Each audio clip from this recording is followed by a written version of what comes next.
Hello ladies, today I'm going to talk about Texas and Texan independence from Mexico. And you can see it was about a 10-year period when Texas was its own independent republic, but then eventually it will become annexed by the United States. And today we'll talk about the process of it becoming independent from Mexico. So Mexico was originally a Spanish colony, and it gained independence from Spain in 1821. And the Mexican government then instituted policies that encouraged trade between northern Mexico and the United States. They were very attracted by the high quality and low prices of U.S. goods. And Americans were encouraged to settle in Mexican territory in this period of time. So you may have heard the name of the city Austin before, and that comes from Stephen Austin, who you see pictured here. Stephen Austin's father actually had worked to get a grant of land to create a colony in Mexico. Unfortunately, he died before that could come to fruition, so Stephen Austin carried out the process of completing that and getting that colony up and running, and that happened in 1822 in East Texas. Mexican law promised cheap land, promised protection for the settlers, so by 1830, 7,000 Americans lived in Texas, and that was twice the number of Mexicans living in Texas. So that starts to become a threat to the Mexicans because they feel that it could be becoming too Americanized. So as a result of the big influx of Americans into Mexico, Mexico passed a law in 1830 prohibiting further American settlement as well as the importation of slaves because slavery was illegal in Mexico at the time, and so they didn't want people coming in and bringing slavery with them. And one of the big commodities grown in the settlements in Texas was cotton, of course, as well as sugar cane, crops that were pretty labor intensive and needed a lot of labor, and so there were a lot of people bringing slaves into Texas to do that. But Americans continued to come in anyway. By 1835, there were 35,000 Americans in Texas, though. So you can see that the population of Americans in Texas expanded very, very quickly. Eventually, Mexico did repeal the ban against more Americans moving into Texas, but they would not repeal the law against slavery.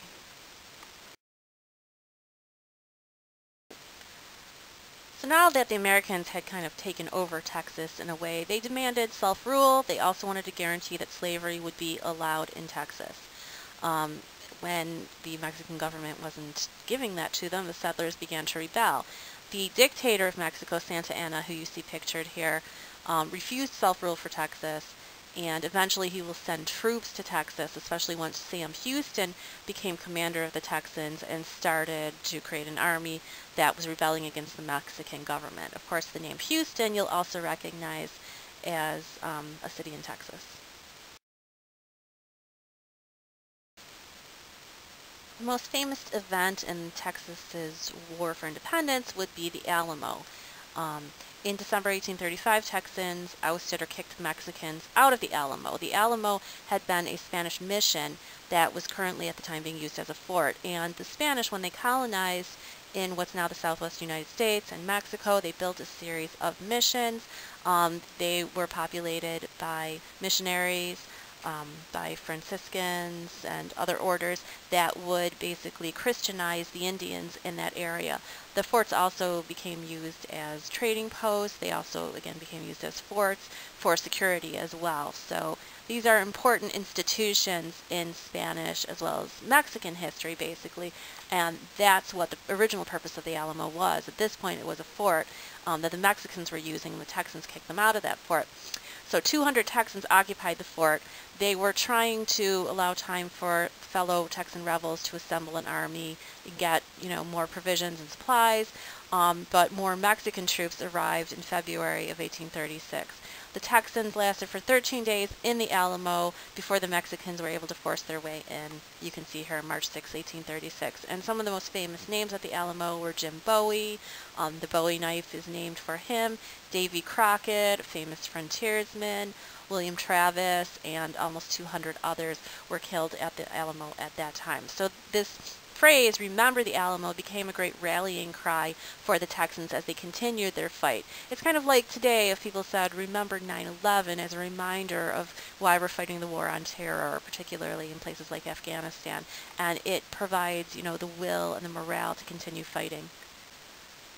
This is a lovely picture of the Alamo, which you can go and visit today. It's in San Antonio, Texas, and it's a museum today, and so you can go there and visit. You notice on the far left, up kind of the upper left-hand corner, the Texan flag is waving above it.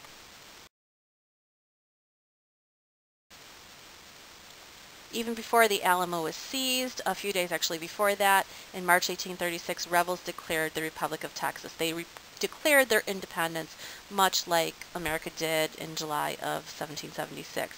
But the future looked a little bit grim. The war wasn't going so well, despite the fact that they had declared independence. Some people had fled, some soldiers had fled the war. So, it was kind of an up-in-the-air type of moment for Texas.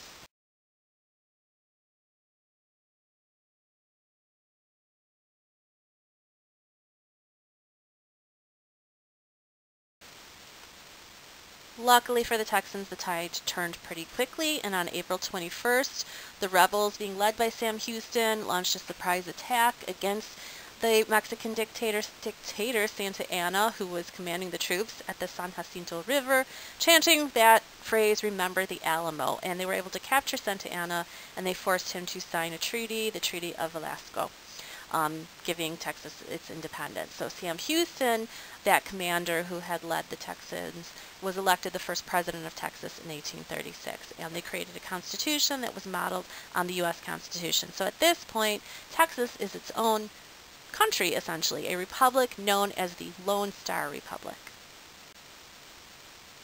The painting that you see here is illustrating Santa Anna. He's under the tree on the blanket here, and he has been captured by the Texans in battle and forced to sign the Treaty of Velasco that recognizes Texas's independence. So that's the story of how Texas became independent from Mexico. Next, we'll be talking about how Texas became part of the United States.